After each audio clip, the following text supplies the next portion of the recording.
Scientists estimate that the human eye can distinguish up to 10 million colors. That's pretty impressive, considering the interesting fact that we only have 3 types of color-perceiving rods in our retinas: red, green, and blue. But when you think about all the different shades and tones in each color category, what sounds like a weird fact at first begins to make more sense. The 7 best-known hues of all, of course, are the colors of the rainbow. Red, orange, yellow, green, blue, indigo, and violet have been commonly known as ROYGBIV for years, an unwavering rainbow fact. But with 9,999,993 other colors out there just waiting to be seen, we thought it was time to investigate rare colors around the world. We've rounded up the coolest and rarest colors, from killer pigments, literally, to science fiction shades that could leave your zodiac power color in the dust. There are colors you can only see in ancient art, some accidentally invented in a lab, and colors you shouldn't have in your bedroom, at least if you ever intend to share it. Ultramarine blue. This gorgeous blue paint shade was once such a rare color, the cost often exceeded the price of gold. Artists would wait for months for shipments to come in. The pigment was made from grinding lapis lazuli, a gem found mostly in Afghanistan. Its rarity meant that it was used very sparingly, and it was usually reserved for extremely special uses, such as painting the cloak of the Virgin Mary in religious artworks. In the late 1820s, synthetic ultramarine began to be manufactured in France and Germany, replacing the expensive and labor-intensive process of mining, shipping, and grinding up lapis lazuli. It's not nearly as much work to create a stunning home color scheme. Kermes red. Kermes red is the oldest known red dye, and it dates back to the early Egyptians. It's made from grinding up the dried bodies of bugs, in this case, female Kermes insects, which live on the Kermes oak tree. This stuff was once so valuable that a landlord in the Middle Ages accepted Kermes dye for rent payments. Kermes red was a rare color because it took hundreds and hundreds of insects to make a strong color. It fell out of fashion when the cochineal insect, native to Mexico, was discovered by Europeans. The cochineal was more strongly pigmented, so the red color took fewer dead bugs to make. Kermes red has mostly been replaced by synthetic dyes, like those used for red paint on trees, but you can still find cochineal insects in cosmetics and candy. Tyrian purple. This is the rarest purple color, and it has an amazing myth go with it. The demigod Hercules was on his way to visit a sea nymph when his dog started chewing on something on the beach. When Hercules finally got his pooch to drop it, his snout was stained a beautiful purple, and the nymph asked for an outfit in the very same color. The mythical pup was chomping on a spiny murex sea snail, which produces the purple color. And because the beach was by the ancient Phoenician city of Tyre, the name Tyrian purple came about. It's apparently the stinkiest dye in the world, and the challenges of getting the dye from the snail make it one of the rarest colors. This led to purple becoming a color associated with royalty. Despite that royal connection, however, Tyrian purple isn't a paint color that adds value to your home. Indian yellow. This soft yet vivid yellow is considered a rare color because of its exceptionally bizarre origin. Used by artists including Van Gogh, Indian yellow is said to have come from the urine of undernourished cows in the Bengali city of Munga. They were fed nothing but mango leaves, so their waste gave a brilliant yellow pigment that was in great demand by artists. After an investigation in 1883, the Royal Society for the Encouragement of Arts published a report with eyewitness testimony of the terrible treatment of the cows. It took another 25 years for the practice to be banned entirely. We can still see Indian yellow today at one of the most popular museums in the world, the Museum of Modern Art in New York City. The bright yellow stars in Starry Night were painted with it. Mummy brown. Also called Egyptian brown, this rare color has a pretty gross story behind it. The pigment was produced by harvesting mummies and grinding up their flesh to produce a sludgy brown color. This wasn't just in the ancient past either. Mummy brown was available from the 16th century until the 1960s. As you would expect, supplies of real mummies dwindled significantly, and there were rumors that more recent bodies were used to create the pigment. Mummy brown fell out of fashion as times changed and is definitely one of the paint colors to avoid in your home.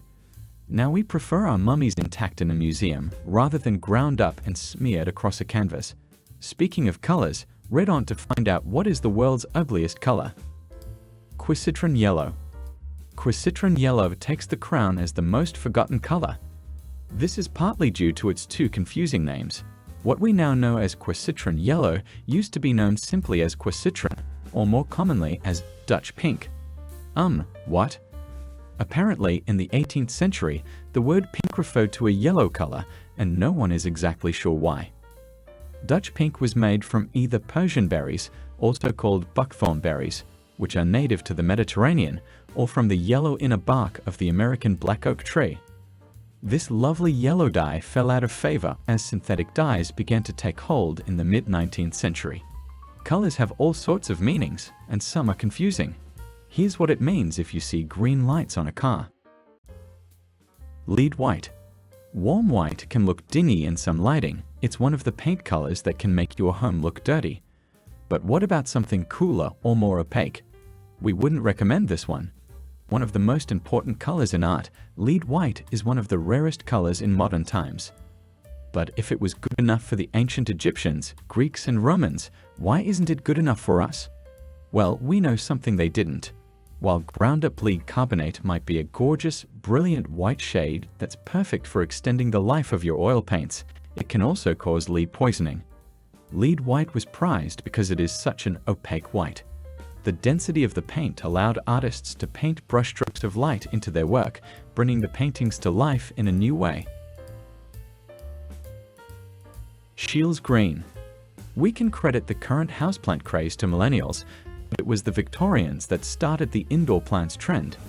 The preferred hue of those green-thumbed sirs and madams? Scheele's green. This springtime hue echoed meadows of grasses and lush gardens. The only problem was that it contained arsenic. This rare color was a killer, poisoning artificial flower makers, often young women, as they dyed cloth green for leaves to adorn the hats and coats of the wealthy. Green was the most fashionable color of the time, and you couldn't have green without arsenic. It was in wallpaper, clothes, and even food and beverages. Green colors today are made without arsenic, but often contain chlorine, safer for our bodies, but sadly not for the planet as it can't be recycled or composted. Dragon's blood red. This hue doesn't make the list of rarest colors because it's from actual dragons. The bright red pigment is actually a resin from the bark of rattan palms or trees in the Dracaena genus, which grow in Malaysia, Indonesia, and Yemen. Dragon's blood red was used by the Romans as a red dye and by ancient artists as paint, although by the 19th century, the consensus was that this astringent resin was better as a varnish than a painting pigment. Today, it is still used to varnish violins. If you see red paint on the ground, it could be dragon's blood, or maybe there's a violin maker nearby. Vanta Black. Any goths or Halloween enthusiasts in your life will want to know about Vanta Black, the blackest black in the world. It was invented by an English company called Surrey Nanosystems, and it's an acronym, Vertically Aligned Nanotube Arrays, VANTA.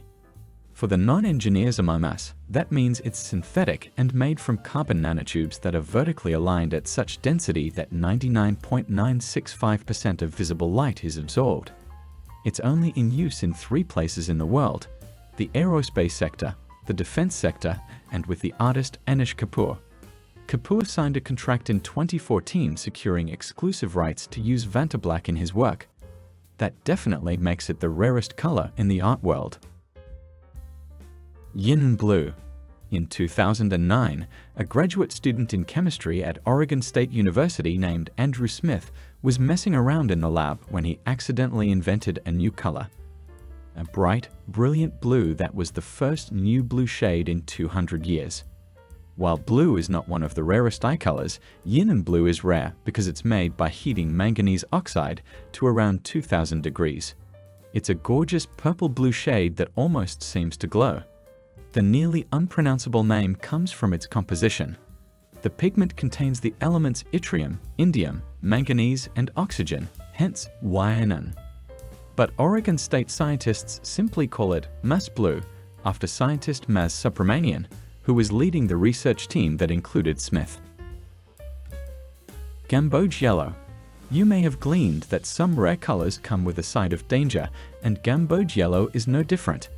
Also known as rattan, wisteria yellow, gummy gatty, and drop gum, Gamboge yellow comes from Cambodia and is harvested as sap from a tree, dried and ground into dust. That dust happens to be a powerful diuretic and laxative at even a small dose. Its historical usage as a paint color is hard to determine, as gamboge does not last very long, but it was used widely in Chinese painting and can also be seen in some of Rembrandt's paintings. However, the place you're most likely to see gamboge yellow today is not in traffic light colors, but in Buddhist monks' robes. The deep saffron color is the traditional hue for the robes of Theravada Buddhist monks. Baker Miller pink. Also known as drunk tank pink, this bubblegum shade was purported to have a calming effect on incarcerated people. In the late 1970s, a Naval Correctional Institute in Seattle started painting their prison cells pink on the basis that the color reduces violent and aggressive behavior. The color was then named Baker Miller pink after the institute's directors, and the Navy found that pink did indeed soothe the prisoners. Since then, the color has found its way onto the walls of youth clinics, psychiatric wards, and jail cells, although subsequent studies have found that the calming effect may only last for up to 30 minutes. Wood blue. Before there was ultramarine or cobalt, seen in the most colorful cities in the world, one of the most common sources of the color blue in the ancient world was the humble woad plant. Woad is native to the Mediterranean and has been used as a dye since the Neolithic era. Woad gets its blue tone from a compound called indigotin, the same pigment that's found in indigo plants. There was myth that the ancient Celtic people of Scotland and England painted themselves blue with woad before entering battle, but that has been disproven. Woad produces a gorgeous blue color that can be used to dye yarn or fabric. Woad blue is one of the rarest colors today, due to the popularity of synthetics over plant-based dyes, but can still be found in craft circles. Keep in mind, it's illegal to cultivate in some states, so check before you add it to your garden. Cinnabar red. It may sound delicious, but you definitely wouldn't want to add cinnabar to your pumpkin pie. The word cinnabar comes from the Arabic word zinjafar, meaning dragon's blood. It's an accurate name, given that cinnabar is formed in volcanoes. You might know this fiery rare color by another name, vermilion. Cinnabar has yet another moniker, but this one is more deadly, mercury sulfide, the primary ore of mercury. Luckily, cinnabar is not dangerous as long as it's not heated. It releases a toxic vapor, or ground up and inhaled. In pigment form, this gorgeous rich color ranges from reddish orange to a reddish purple. It's been used in cultures all over the world for centuries for decorating stoneware, pottery, furniture, in artwork, and as a cosmetic.